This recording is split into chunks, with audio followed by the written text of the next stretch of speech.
The movie opens with Daniel Mason running from a group of pursuers. After racing through several streets, he ends up trapped in a narrow alley with no way out. The group's leader, known by a code name and calm like a doctor, quickly overpowers him. Daniel tries to fight back, but is too exhausted from the long chase and badly injured. They took Daniel away when he was too weak to resist. At the same time, a masked man quietly infiltrated the base and eliminated all the guards.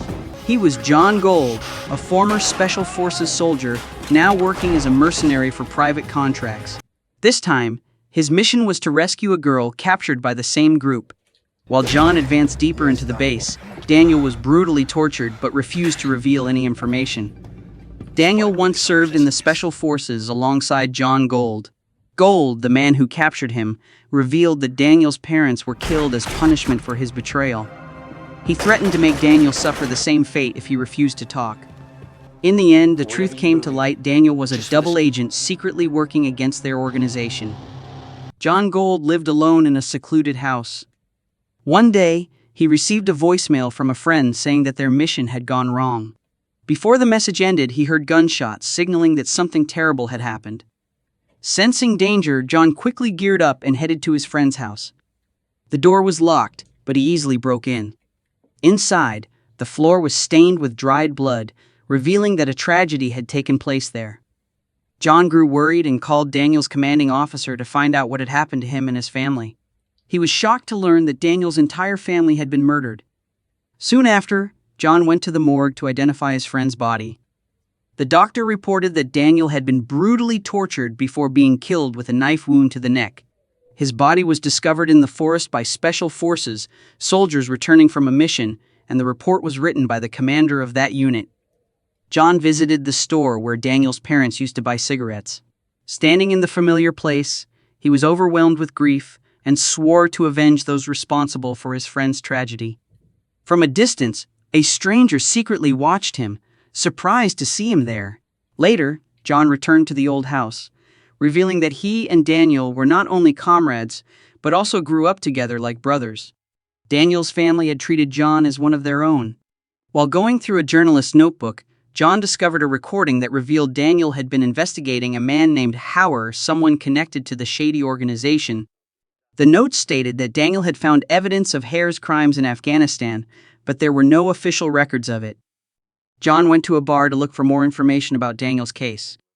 When he started asking around, a group of men quickly realized he was investigating Daniel's death and signaled the bartender to throw him out. Before he could leave, a woman approached, saying she knew Daniel and offered to meet later to talk. As John stepped outside, the men surrounded him, but the woman intervened, forcing them to back off.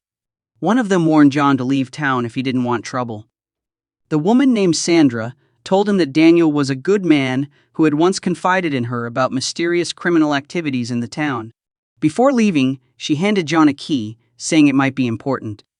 Sandra seemed nervous, as if she were running from something, making John suspect she was involved with drugs. She explained that, just a month ago, the town had been peaceful, and small-time dealers like her could operate freely. But then, a powerful group showed up, took control, and forced the smaller dealers out. When she tried to resist, things started to become dangerous. They threatened Sandra, leaving her terrified and powerless. She explained that the entire drug supply in town was controlled by a special group led by a powerful man, making it impossible for her to fight back.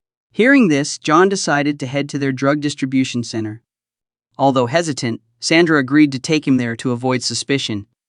Disguised as a customer, John planted a listening device on Sandra to monitor what was happening as she went inside.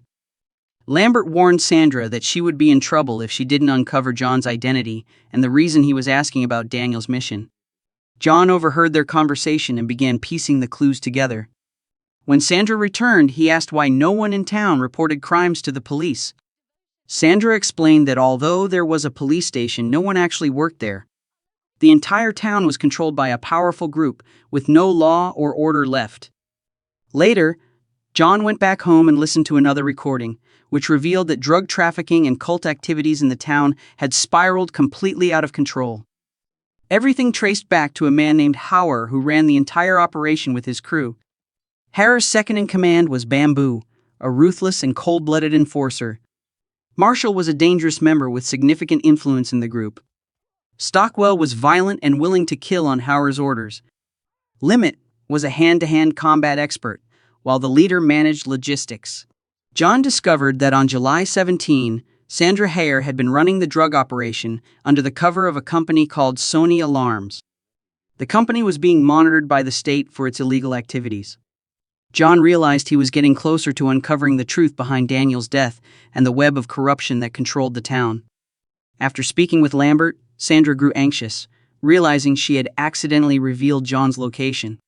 She didn't know that John had overheard the entire conversation through a hidden device and discovered that Hauer's men were on their way to find him. John had anticipated the confrontation and prepared carefully. When Hauer's gang arrived to kill him, he immediately fought back. Using his exceptional combat skills, he took them down one by one.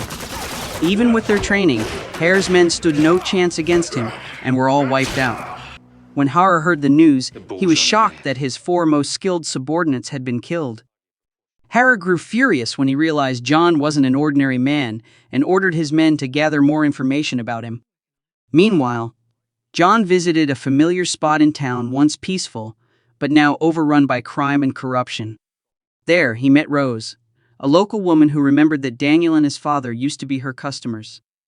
Rose was confused, unable to understand why the town had fallen into chaos or why Daniel had changed before disappearing after gathering information.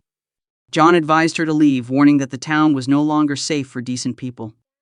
Meanwhile, Sandra arrived at the drug warehouse where Lambert was waiting. As she unlocked the door and saw nothing unusual, John suddenly appeared, pointing his gun at her, leaving her completely stunned. John and Sandra were suddenly ambushed, triggering an intense gunfight.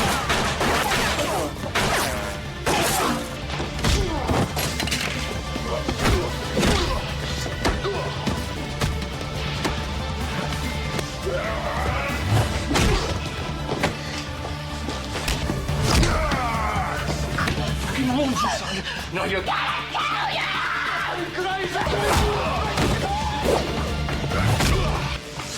Drop it. Oh, sorry. Using his military experience and sharp instincts, John quickly took down all the attackers.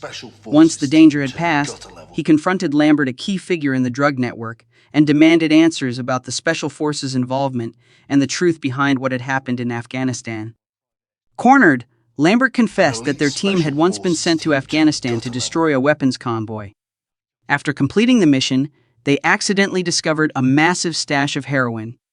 Seeing a chance to get rich, the group decided to take the drugs for themselves and build a drug empire, abandoning their original mission.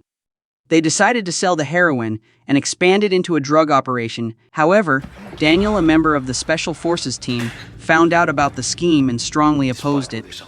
Fearing he would expose them, the group decided to kill him to protect their secret. John, furious over the betrayal, killed Lambert as he left the warehouse. Shortly after, he noticed a mysterious man watching him from the shadows.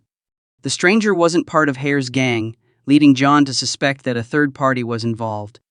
Meanwhile, Hau, the leader of the drug network, received a report from his second-in-command, Bamboo.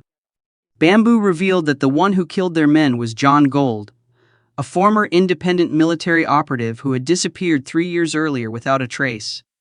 He also disclosed that John and Daniel had once been close friends, like brothers. Hauer realized that John wasn't a random agent, but someone seeking revenge for Daniel. He feared that John might trigger a military investigation into their illegal operations. At the same time, Stockwell reported that their drug warehouse had been destroyed, all their men were dead, and the operation had descended into chaos. John continued his investigation, tracking down Sandra's boyfriend, who had been involved in drug trafficking. He remembered Lambert's words that Daniel was betrayed by someone close to him. When confronted, the boyfriend admitted that Daniel had treated Sandra like a sister and had confided in her about Hauer's illegal operations, planning to report everything to his superiors. Sandra accidentally revealed information to Lambert, who used it to plan Daniel's murder. Her boyfriend explained that Sandra never wanted Daniel to die and didn't realize her actions would lead to such tragedy. John realized her betrayal was unintentional and spared her life, knowing she would live with deep guilt. Meanwhile, he continued hunting down Hauer's remaining men. but was ambushed by Stockwell and his crew, leaving him wounded after a brutal gunfight. John was attacked by Stockwell and his men while he was weak.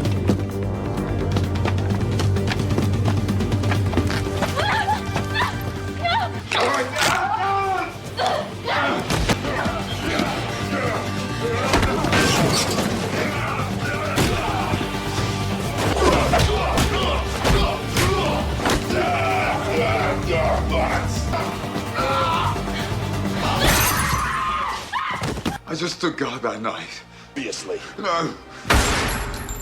But a mysterious man suddenly appeared. Not now. This stranger wasn't part of Hara's gang, but seemed to know John. They exchanged a few brief words before John decided to talk later, as he still had unfinished business with Hare. After the fight, he retreated to his hideout to recover and prepare for the final confrontation. Sandra revealed the location of Hara's stronghold to Joan and fully supported him, wanting to end Hare's reign of terror. Knowing John was coming, Hara armed himself and gathered his men for the final battle. When Joan arrived at Hara's house, he took down everyone who tried to stop him.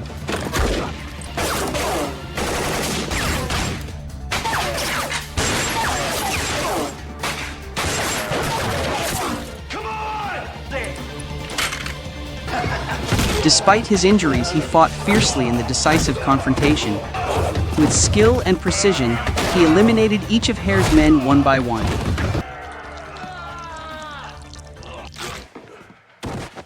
From a distance, a mysterious figure watched the entire fight as John gradually overpowered Hare's forces. In the end, only John and Hare were left to face each other in a one-on-one fight. Although Hara was strong and well-trained, he was no match for John.